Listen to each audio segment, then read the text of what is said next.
గుత్తి వంకాయ అంటే ఎవరికి ఇష్టం ఉండదు.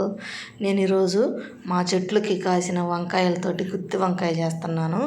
అయితే అందరికీ నల్ల వంకాయలు అంటే ఇష్టం కదా, నాకైతే తెల్ల వంకాయలతోటి గుత్తి వంకాయ చేస్తే బాగా నచ్చిద్ది.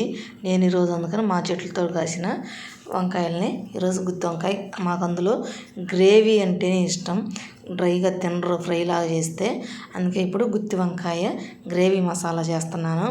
దానికైతే ఫస్ట్ బాండీలో కొంచెం ధనియాలు, జీలకర్ర, కొంచెం లవంగాలు, దాల్చిన చెక్క, కొబ్బరి, గసగసాలు, కొంచెం నువ్వులు వేసి బాగా వేయించుకోవాలి. ఇవి వేగిన తర్వాత కొంచెం ఎండుమిరపకాయలు కూడా వేసి వేయించి దాంట్లో మిక్సీ జార్లో తీసుకొని కొద్దిగా ఉప్పు, కొంచెం పసుపు, కొంచెం చింతపండు వేసి ఒక టొమాటో వేసి మెత్తగా మిక్సీ పట్టుకుంటే ఈ మసాలా పేస్ట్ రెడీ అవుతుంది. ఇప్పుడు 4 ముక్కలుగా కోసి దాంట్లో కొంచెం లోపల పెట్టి బాగా వేగిన తర్వాత కొంచెం నీళ్ళు వేసుకుంటే బాగా మగ్గి గుత్తి వంకాయ కూర చాలా బాగుంటుంది. కొత్తిమీర లేదు కాబట్టి ఈరోజు కొత్తిమీర వేయలేదు.